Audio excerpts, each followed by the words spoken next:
Hello, I'm Brian Foster, and today I'm talking about Spiritism. And today, on Monday, we have question and answers about Spiritism. This is a live stream.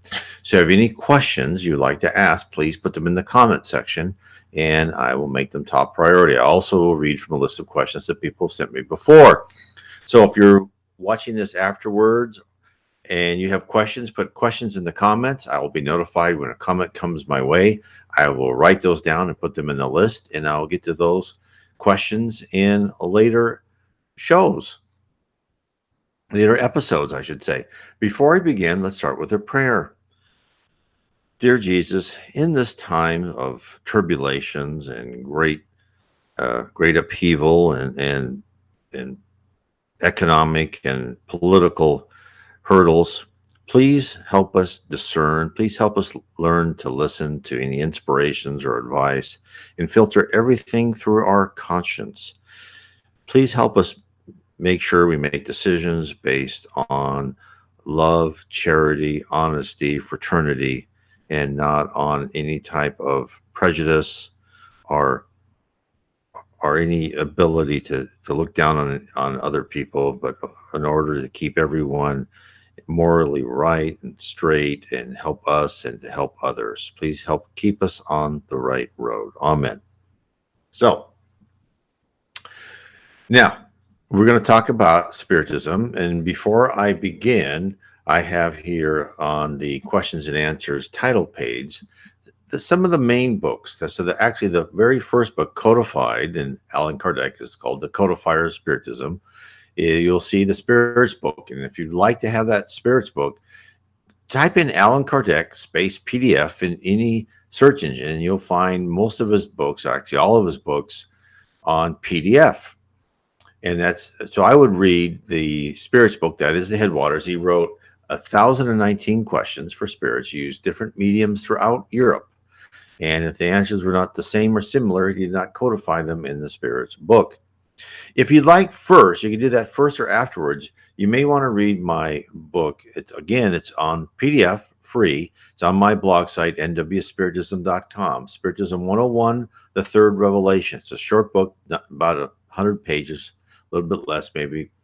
And it just gives you an overview of Spiritism, what it means to you, your life, reincarnation, and so on and so forth. So you can download that again in PDF. It's also in French.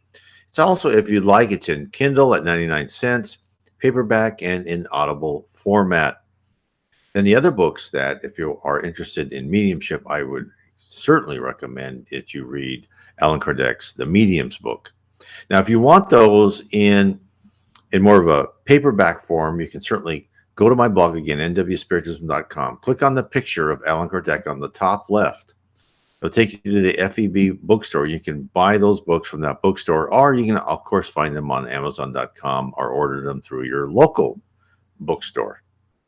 The third book, there's 5 main books. The other ones that not on this is Genesis and Heaven and Hell. But the third book I would read would be the Gospel According to Spiritism, which really explains a lot more about the parables of Jesus, what he actually means. And, Jesus during that time was vague and spoke in parables for a very good reason, because the concepts he was just starting to introduce were completely revolutionary, and you can't just revolutionize. You have to evolutionize people. So he had to bring things at their time. And as Spiritism tells us, when the spirits talk to us here on Earth, they talk to us at the level of our technology and culture that we can absorb. They won't tell us more than we go, what? It's like, they're not going to talk about algebra to a kindergartner. Again, that's with us. So I think those are important things to keep in mind. So again, if you have any questions, please ask them in the comment section and I will go over them. But we'll start on what has been asked before. This is the question that was sent to me. What is also the meaning of the phrase Jesus spoke on the cross? My God, why have you forsaken me? And I have not read this directly in any spiritualist literature, so I'm not speaking with certainty from what the spirits have told us. This is my own opinion only. I would say that this was, Jesus was put into a form of a physical body. He could feel pain, all that, and that was just a moment of a painful moment for him, and he was hoping probably to get out of that quicker than he was. I mean, he'd been tortured a lot by the Pharisees and the Roman, and carrying the cross up Calvary, all of that. I mean, he'd gone through just horribleness, torture, and it may have just caught up to him. So I don't think that there's any bigger hidden meaning in that. And if anybody disagrees with me, please let me know. And if anyone's read Spiritist literature concerning that, I have not. So again, please correct me. Okay, question 20. Can all high spirits visit any sphere they wish, or just spheres closest to their own?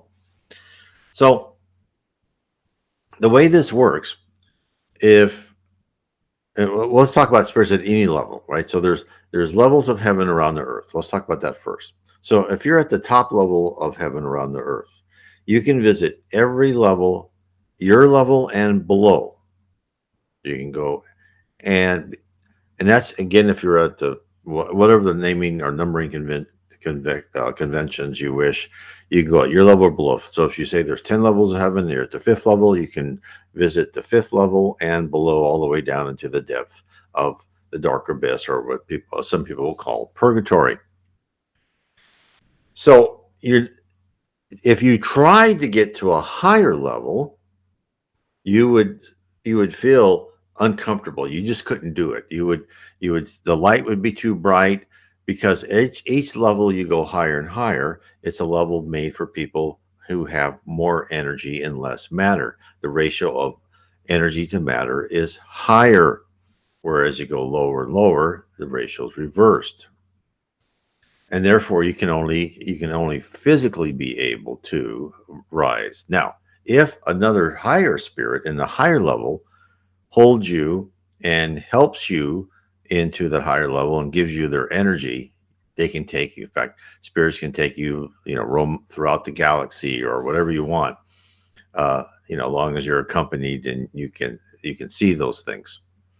So that is how that works. So you can visit any sphere at your level or below, and there's a good reason for that, because each sphere has more wonderment, more and as you go in higher and higher spheres, you graduate, right? Because when a spirit goes to a spirit usually, what will happen is, and I talk about this in my book, Spirits in the Spirit Universe, book 2 of Spiritism. A spirit ascends through their love and their knowledge and their wisdom. And wisdom is knowledge and love kind of brought together, and understanding and empathy.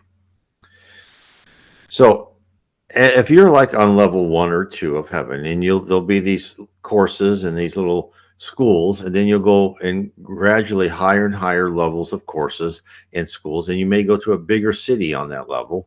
And when you graduate from that, let's say university level in one of the main cities at the level you're at, and it has to be and you've also shown you've increased yourself in love and understanding and empathy through probably tasks and missions you do on Earth and other places, you will then graduate to a higher level. There is no graduation based on credits or time spent. There's no it's when you're ready. That will be done.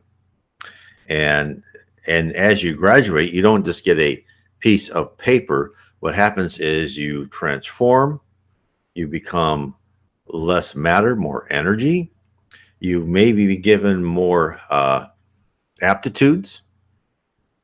Now, let me show you what I mean by aptitudes. So consider yourself that you're a smartphone, and you have 10 apps on your smartphone that allows you to do certain things, right? You can call people, you can, you can do calculations, whatever. Now, again, a spirit has all these attributes. They're able to communicate, by thought, all these things. Now, if you go to the next level, you may be given more energy. You may be given more access to the universal database. You may be given all these extra things that you will have in your toolkit. to help with missions on Earth and help with other people. So you're actually transforming your your body, your personality, your logical encapsulation of your spirit, right? Because we're all, let me bring this up. We're all composed of three things, at least when we're in the physical world, of the spirit, paraspirit, and body. When you're a spirit, you don't have a body anymore. Your paraspirit is what you look like. It's your self representation of what you think you look like. Now, when you go back and reincarnate again, your paraspirit will attach to every cell in your body and be with you as you grow, etc. Now, in the spirit world, that's what you will appear as you think you should appear to other people. But in actuality, you are a logical representation of a intelligent personality. You are this free flowing, intelligent, wonderful being, entity that can flow through data.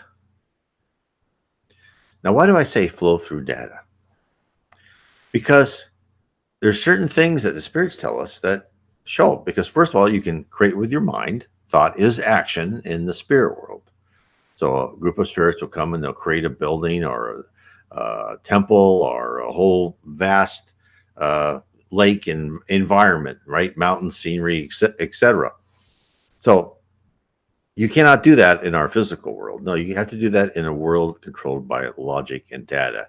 And so therefore you use universal fluid and you use your mind to create this. And so it's like you are this module in your smartphone, and you can actually program your smartphone as you're inside it. Think of it that way.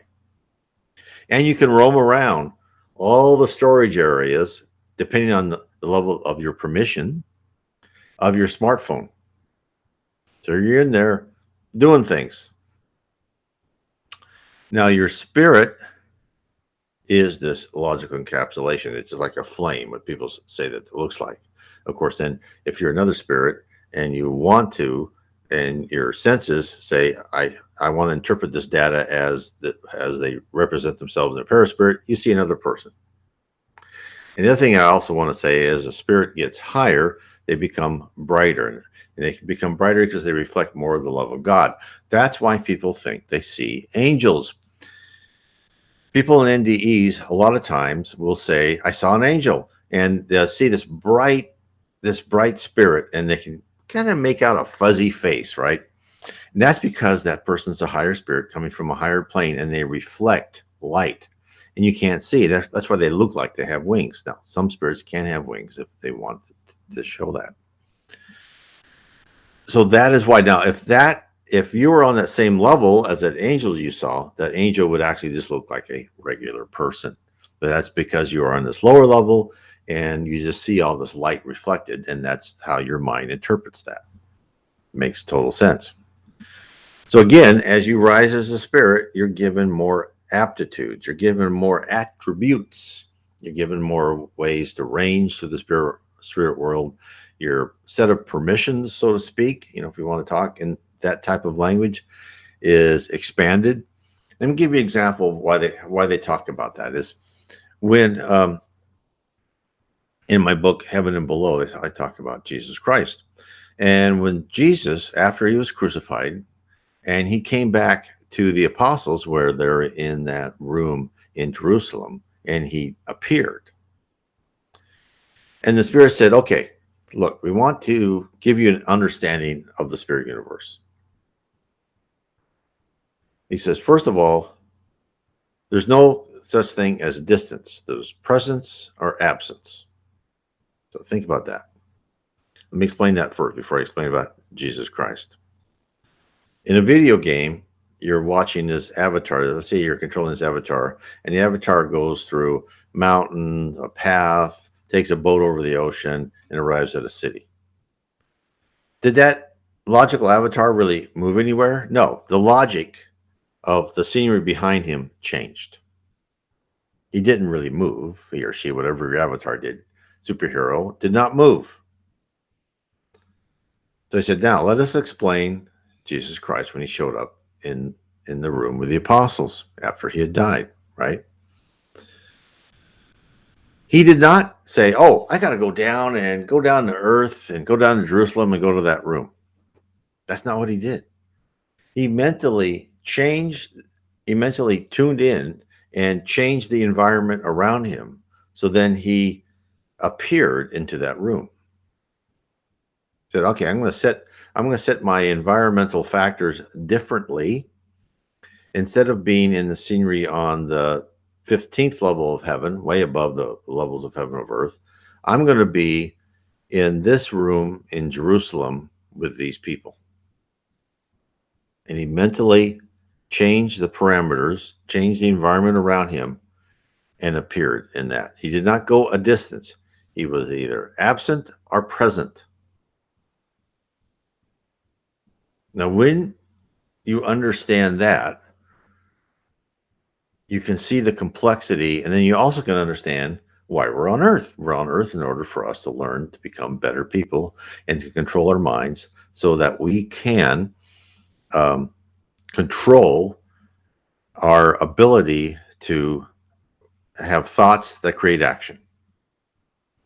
Would you want someone who loses their temper, is irrational, mean, and emotional to have the power of a high spirit who creates with their mind? No, that would be frightening. That would be letting a child play with a stick of dynamite, or letting your 14-year-old who thinks they're ready drive. No, that's not going to happen.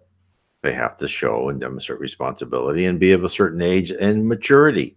The same with us. That's why we're on earth. We're on earth to gather and gain that maturity through rather hard trials. Now, I'm not going to dismiss that. We're on earth. Earth is no vacation. It is a school. It is a set of trials and tribulations made for us to be better. So let me get back to the original. Let me hide this. Bring up the questions. Well, wrong way.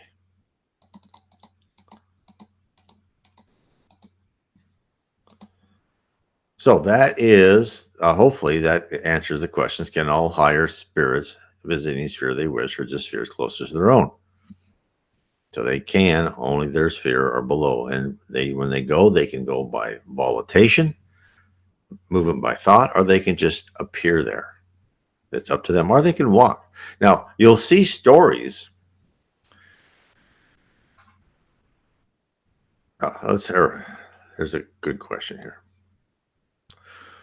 So, there's a question or a comment. Sort of like being on the internet, except that your entire body surfs around the web to and from sites. I think that's a good analogy. And imagine that. Imagine if you could go into the web, or this new thing called, the meta universe, or whatever game you're in. You could actually be in that game as an avatar as you wish. And your logical personality was there. Now, these things we're gathering, and these were pretty explicitly said, not explicitly as I say, but they were said to, like the Reverend G. Val Owen, and they're said in the books in kind of indirectly, but they were said. You really had to reread some of these books where they say, these buildings are created by the thought, right? Everything's created by thought. You really have to understand, what does that mean, created by thought? How could you live in a land created by thought unless it was this complex structure that allowed encapsulated intelligences to manipulate the parameters around them? Now, how could Jesus say that to the people at the Roman Empire at the time he did? They'd say, what are you talking about? What? Data structures? You can manipulate by thought? You're crazy. In Kardec's book, they talk about that to a certain extent. And then as you read books by psychograph by spiritist mediums, Chico Xavier, Yvonne Pereira, Divaldo Franco, and others, Reverend G. Val Owen, I should say, who's very enlightening, that's when you really start to understand the full connotations of what that means. And that's why I wrote that book, my latest book, The Spirit Realm, where I really kind of try to pull this together and explain what are the ramifications. What does that mean to you? Because and I understand this is a hard concept to grasp. We're on Earth. We think that, well, first of all, we're prejudiced against AI because, oh, AI, how can you be creative and emotional with AI? Well, we are still creative and emotional when we're in the spirit form, and yet we are a encapsulated piece of logic. So we are beyond what you can imagine that can be created, and we have powers. I mean, we have powers, and the spirit world is beyond what I've read in any science fiction or fantasy book. Imagine a fantasy book that says, "Yeah, you can be in this town, and everybody has this power to create with their mind." Well, we would think that would be complete chaos. Well, not if everyone has to go through this rigorous training and not have permission to be at a certain level unless they've successfully followed that training. The spirit world is very meritocratic levels, right? You have to earn. You have to earn. You just don't have to be. You have to earn each step above and prove yourself to be able to control your mind. And that's why I tell everybody, and being on Earth as designed by the spirit world, we're in this simulator called Earth. We're in the simulator that go through trials and tribulations, and it's a perfect place because we're bombarded with stimuli to affect us and affect our analysis of our own personality and character so we become better. That's why the physical world right now is a really good place to start controlling your mind. Now, we all know, mostly we've been told by our mother, per se, is that if you can't say anything nice, say nothing. We have to go beyond that. And then if we can't think of anything nice, then we need to rearrange our thinking. And I'll give you an example of myself. Before I discovered Spiritism, as I would walk to work, I'd walk to work through the streets of Seattle, and I would see a guy on the street, and I go, oh, what a bum, just get rid of that guy. And then I finally said, no, I can't think that way.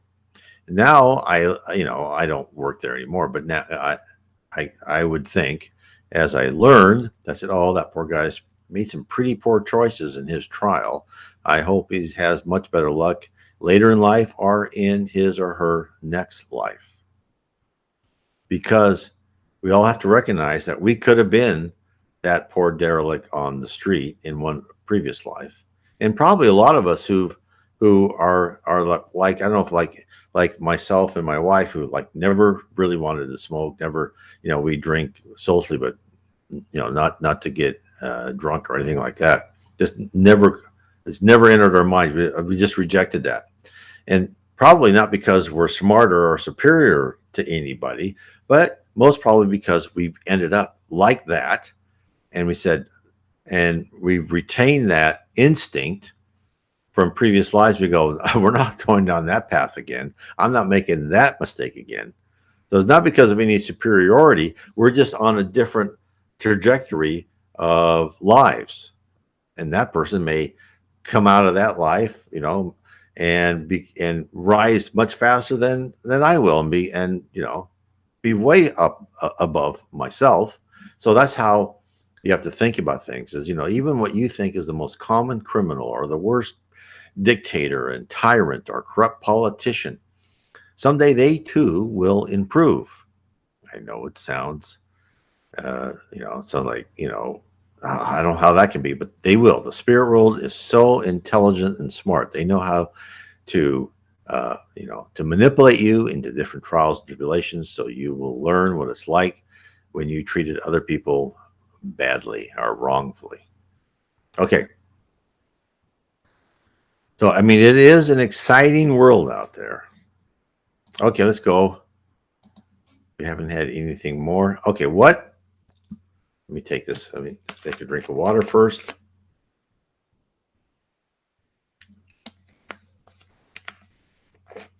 What is meant by the reference to spirits of the earth, of the air, and of the water? Now, that's not really how they're referenced in Spiritism. And so let's talk about how they are. This is more of a how it's been referenced for eons by mediums and other people and religious prophets are um, throughout the ages, right? And everyone's heard of that: earth, air, and water. So what? Well, how does Spiritism say that? So Spiritism says it's the three rains. And but before I begin that, let me tell you how on a university in one of the higher levels of the spirit land around the earth, the heavens around the earth, there is a city called the city of four towers, of five towers, and this is a huge university facility where people come and learn. And here's how the towers are named. The first tower is the Tower of Sleeping Life, which concerns itself with mineral life, which is said I have here, which is called the three range minerals and plants. Now, what they do is they said the second tower is Dreaming Life, which deals with plant life. So think of these names: Sleeping Life, like the intelligence in the mineral life is there. It's just a node of data. Then Dreaming Life, which deals with plant life. So there's a little bit of intelligence there that controls the plant. The third tower is Waking Life, which is animal life, which they here is the three ranges they call animals and men. That's waking life. You're awake. You think. You have more range. You have a little bit of free will. It's everything graduations. The fourth is the Tower of Consciousness, which is the study of free-willed humans, and of course, this is part within that number two, animals and man. And then the Great Tower is the Tower of Angelic Life, which watches over all other forms of life and manages their evolution and progress. Of course, in this university, the library is called the Dome House. Now, let's see what they say in the Spirits book. And this is what they will tell us for this. So let me bring this up here. So on chapter 11 in the Spirits book, the three range, which is one, minerals and plants. Oh, let me show this. Like panpsychism. Yeah, everything has some sort of power, some sort of aura. Yes, it does. And these primitive things evolve over eons and eons and eons to be what we are. Now, when we're given memories of past lives, we're not allowed to go back. We don't know how we started out, right? Because it's probably irreverent. But we all started as simple pieces of logic. Okay, where was I? Oh, let me hide this. Which makes a lot of sense to me when I ponder it, because I just can't fathom ceasing and not just existing forevermore. Yeah. And we are immortal. And when you think, and this is what spirits tell us, if you think, oh, we're at this high level, we have free will. And he says, no, you're so far from, goes, we can't conceive of what's going on. We're now in this dimension with no time, right? And this power of thought. And there are levels of heaven. We don't even know how many more levels of heaven. So you don't think of us as high angels or high spirits, although that's what you may call us, because to you, we do have almost godlike power because we can do things with our mind. But there's so much stuff above us, you cannot conceive of it. And we don't even know. But we do know that how many levels of heavens above us, there are levels even above that and dimensions and universes above that, which what these other dimensions, these even more dimensions are, we don't know. So this challenges and the knowledge and the learning Just goes on and on and on. It's not going to be boring when you're in the spirit world. Okay. Where was I? Oh, yes. So let's go through. And then the third is metapsychosis. So let's go through what they mean. Question 585. This is the Spirits book. And for everybody to know, on my YouTube channel, if you go to the playlist, and the playlist called The Spirits Book, I read every chapter in the Spirits book. So if you like it being read to and you don't want to read it on PDF or buy your own paperback book or whatever, you can listen to it. You can also download on MP3 or an Audible format the Spirits book. I also have that on my blog, nwspiritism.com. Okay, let me carry on.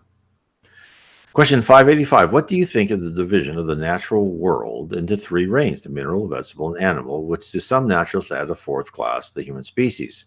Or that other division of the world into two classes, the organic and inorganic? Which of these divisions is to be preferred? Now, these answers, I mean, these are just so typical of the spirit world because they know they're dealing with us.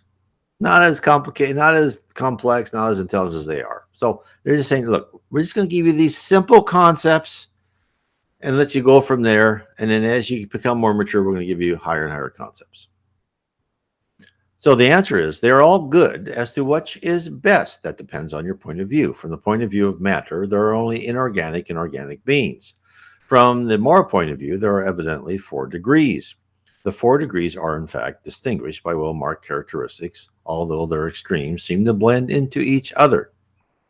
Inert matter, which constitutes the mineral range, possesses only mechanical force. Plants composed of inert matter are endowed with vitality. Animals composed of inert matter and endowed with vitality have also a sort of instinctive intelligence, limited in its scope, but giving them the consciousness of their existence and of their individuality. Man, possessing all that is found in plants, is raised above the others, above all other classes, by special intelligence, which without fixed limits, which gives him the consciousness of his future, the perception of extra-material things, and the knowledge of God. Question 586. Let's dive this deeper. Are plants conscious of their existence? The answer is no. They do not think. They only have organic life. Do plants feel sensations? Question 587. Do they suffer when they are mutilated? And the answer is plants receive the physical impressions which act upon matter, but they have no perceptions. Consequently, they do not feel pain. Question 588. Is the force which attracts plants towards each other independent of their will? Yes, for they do not think. It is a mechanical force of matter that acts upon matter. They cannot resist it. Now, just let you know, plants are designed by teams of spirits around the earth, and they're designed, and they are evolutionary pushed to a certain target. What that target, I don't know. It just says humans and animals are these teams of spirits will make subtle changes into our DNA to evolutionize us into a certain direction. And just like Darwin says, there's evolution of the fittest, right? Survival of the fittest, and things will go their own natural way too. But these groups of spirits will also, it's intelligent design, will also make changes as time goes on.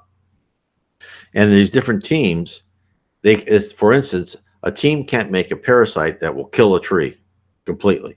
It has to give that other team that is in charge of that tree ways to defend themselves against that parasite. Even though that tree may lose, other trees may win in the future. And sometimes the whole species will go if that was decided, but they can't just wipe out each other immediately. Question 589. Some plants, as for instance the mimosa and dionaea, have movements which give great evidence of their possessing great sensitiveness, and in some cases sort of will, as in the case of the latter, where a lobe that sees the fly that lights on it, like a Venus flytrap. In order to suck its juices, even seem to snare for it in order to kill it. Are these plants endowed with the faculty of thought? Have they a will, and do they form an intermediate class between the vegetable and animal natures? Are they points of transition from the one to the other? And the answer is everything in nature is transition from the very fact that everything is different and that everything nevertheless is linked together. Plants do not think and consequently have no will. The oyster that opens its shell and all the zoophytes do not think. They have only a blind natural instinct. So no, the Venus flytrap has only a blind natural instinct. The human organism furnishes us with examples of similar movement that takes place without any participation of the will, as in the organs of digestion and circulation. The pylorus closes itself at the contact of certain substances as though to refuse them passage.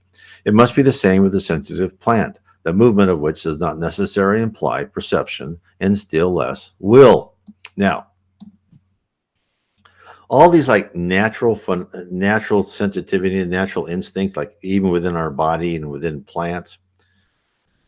Think when I showed that picture of the paraspirit and think why we have to go through these from a very simple logic with a paraspirit that controls, let's say, a plant to, maybe bacteria. I mean, like a little insect, a simple animal, because your paraspirit, that piece of logic that controls whatever is in that physical planet at the time, is learning how to control more and more complex organisms.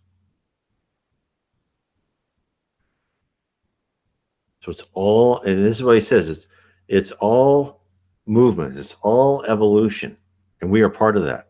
And we have come to a point in the evolution where we are, luckily enough, I don't know why, we're able to be free-willed spirits.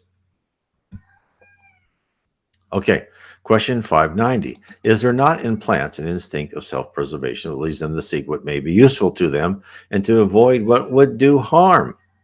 The answer is you may call it, if you will, a sort of instinct that depends on the extension you give to the word, but it is purely mechanical. When in chemical operations you see two bodies unite together, it is because they suit one another. That is to say, there's an affinity between them, but you do not call that instinct. So we shouldn't give too much to plants.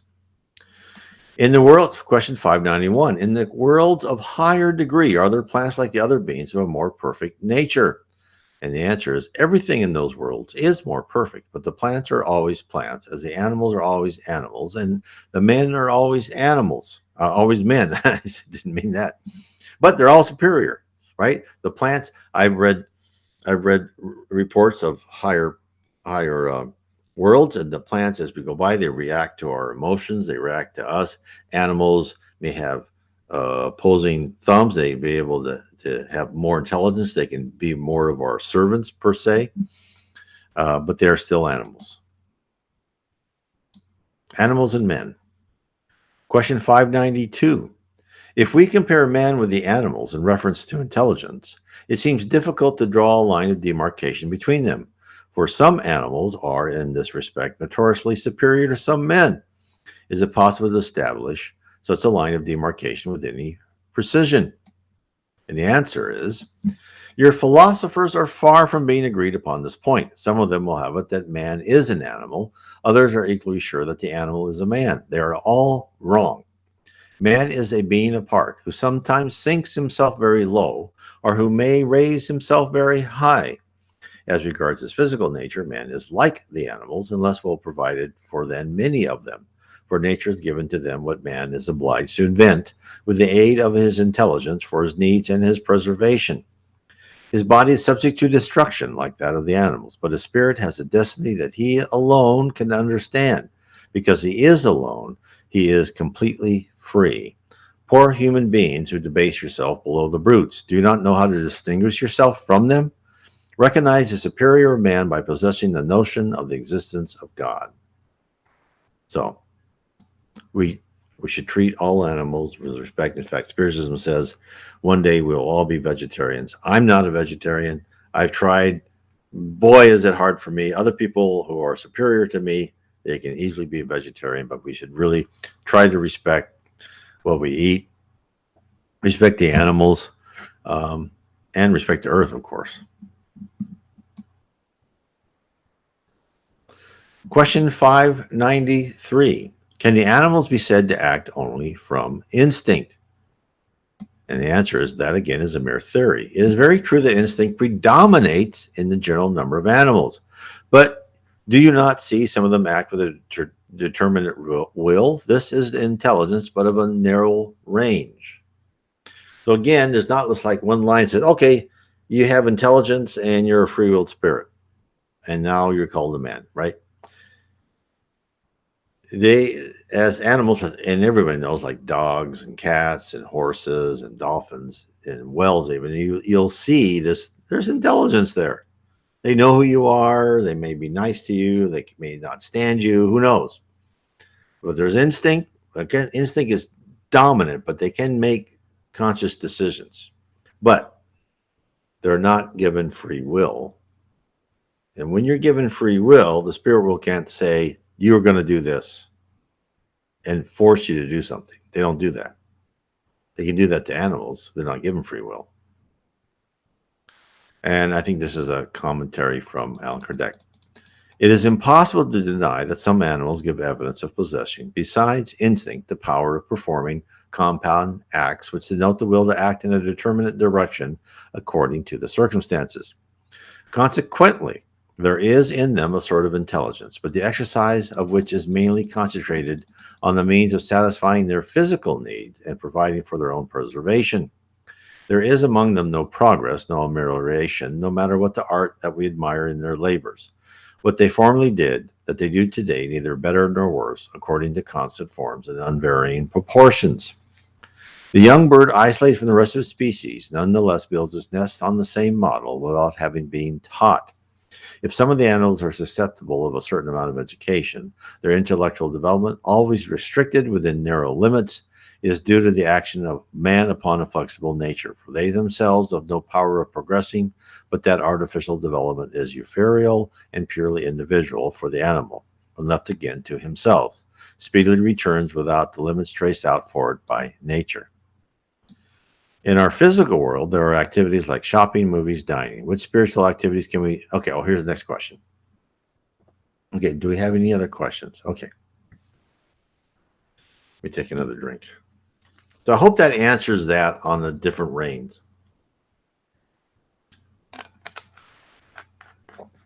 This shows you how much more information Spiritism gives us. Okay, here's another question. In our physical world, there are activities like shopping, movies, dining. What activities can we look forward to aside from work and study for spiritual growth and advancement? So that's a great question.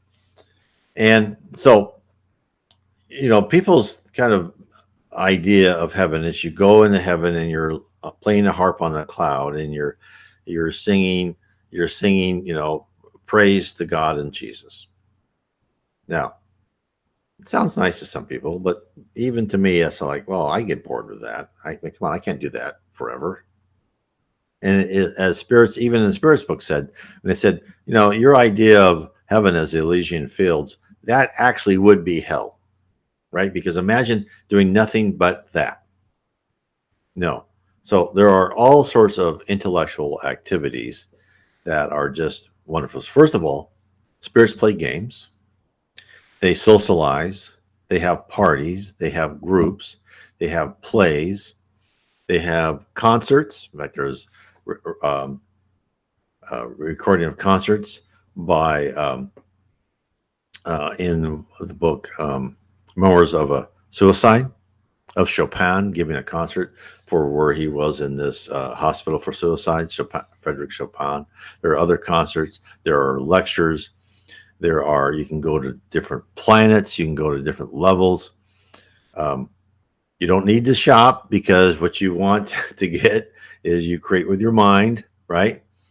Now, and movies, though, so there are, in these movies, you can go, for instance, you can go to a library, and if you want to see, okay, what happened during the Battle of Waterloo, you can actually, you know, go to a book or however they have that. You can actually go inside that battle and see everything and see what people are thinking. So you can go up to, you know, to Napoleon and go, what is he thinking? What is this sergeant over here, you know, advancing with a bayonet? What's he thinking? You can see all that. You can explore all that. Now, I believe your exploration of history is what the spirits tell us is, it's not that interesting because you know that it's like it's that Earth is mainly a place for school and for people to learn. So it would be like trying to figure out the political history of the people who became president of your student body class.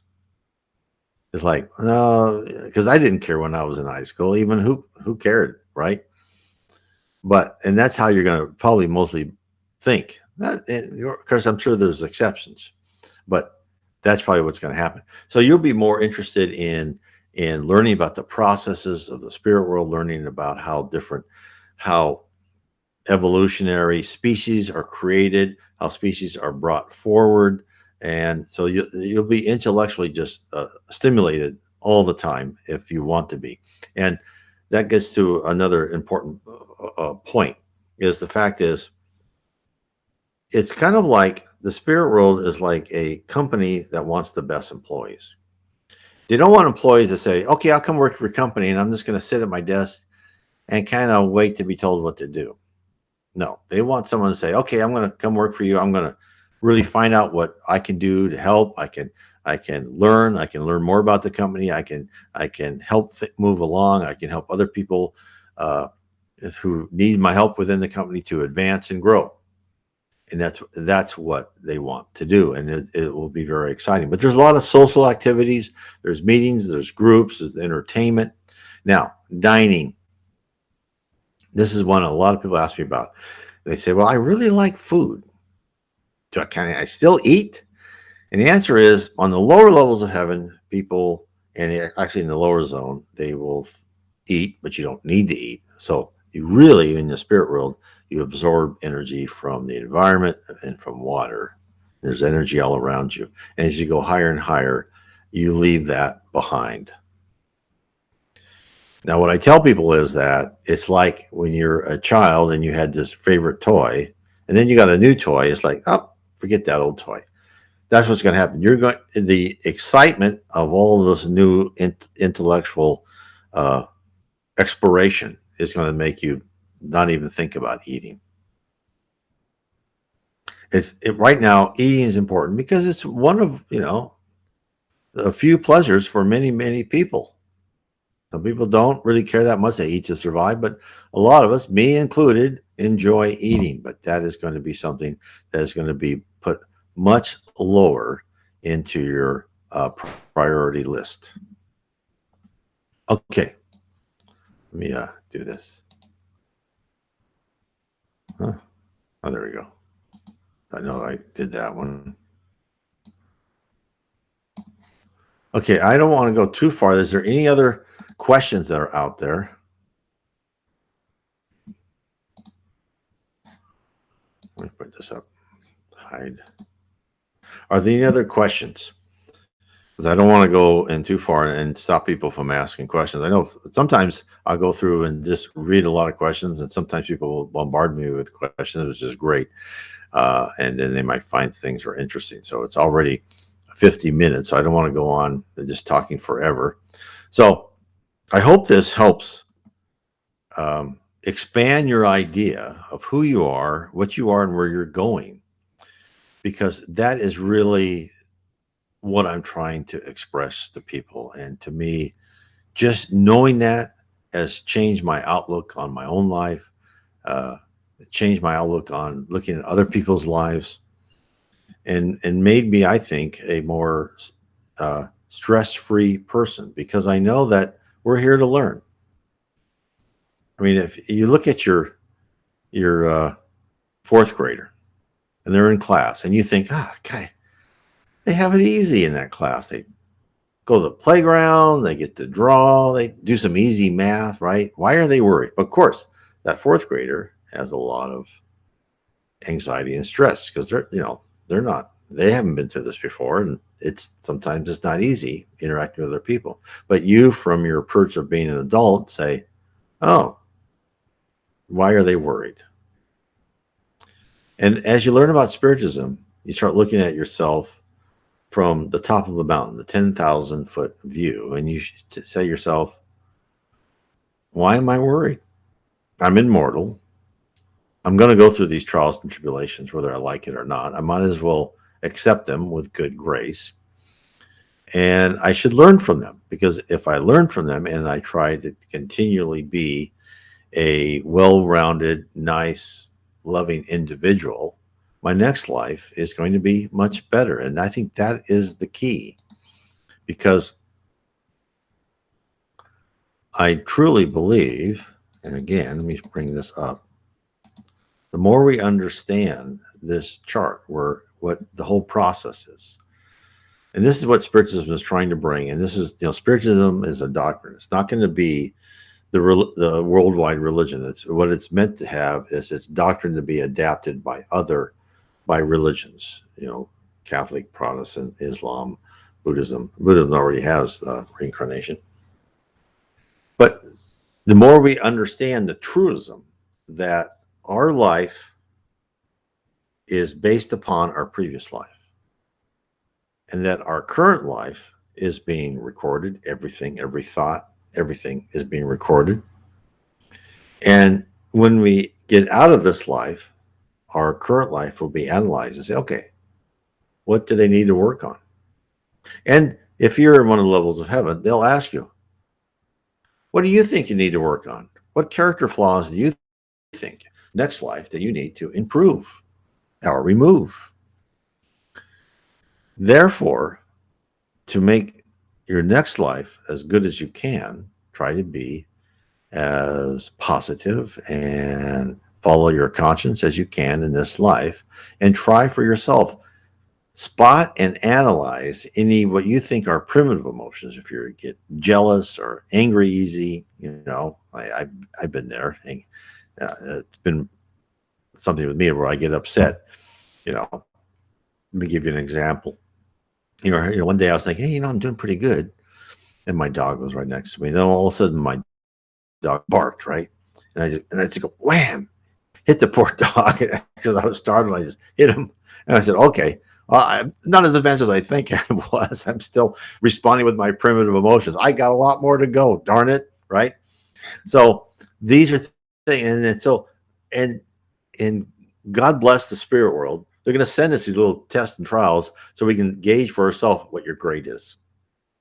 And usually you'll find yourself somewhat lacking, but don't be disappointed. Just keep trying, because the act of rewiring your brain with all these primitive emotions, which served us well when we were an animal in the animal stage and we had to survive, right? We had to kill to eat, all that served us fine.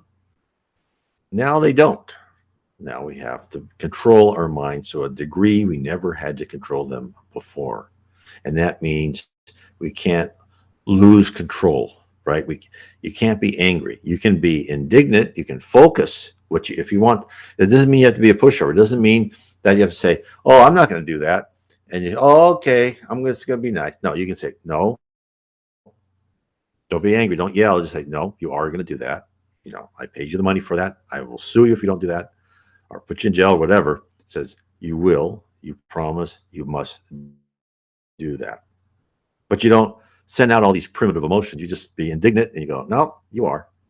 Sorry, tough to be you. You're going to do what you promised. And you sign the contract, as an example. You can do that. And there's nothing wrong in that. There's nothing wrong in holding people to their promises, because guess what?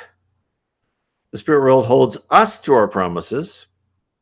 And then you're in the spirit world and you said, yeah, I'll do that mission. And they go, well, did you do that mission? And the answer is to be, I tried my hardest, right?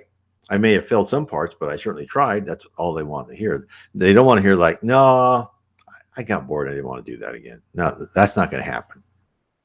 You won't be on that level. You'll be saying, okay, I think you need to retrain yourself, right? So that is really the essence of why we're here. It's to rewire our brain. And that is a full-time job. I've been working that for more than a decade, and I'm not where I want to be. I'm much better than I was before. I will grant myself that. But this is, I think, is a multi-life journey. You don't be as good as a person and calm and cool and loving like the great Brazilian medium Chico Francisco, also called Chico Xavier. And just by going from one life as a primitive spirit to him, no, that's a journey. That is a multi-life journey to become such a wonderful, loving spirit as he was, and to talk to people and help people. And he made, if he wanted to, he could have been rich, right? He said, he can never be. Uh, they were talking during the time, and in our current world too. There's a lot of these people who say they're prophets or are mediums or whatever, or religious leaders that just really want money. And he says, "Well, I can never be accused because I never stood up.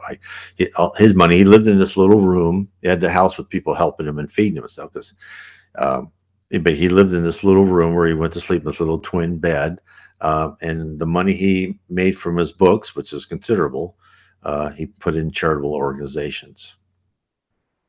He never had a jet, never had any of that. So it makes a big difference to him. So this is what it takes. It takes a multiple life for us to go through and improve ourselves. So, and I just want to say thank you for everybody for being here. If you can, share this video, subscribe, hit the like button. Send me comments of if you are thinking of questions now. Put your question in a comment. I will pick that up and put that in my list for next Monday, because I love answering questions about Spiritism, and I love helping anybody that I possibly can. So I want to say, God bless everyone. God bless.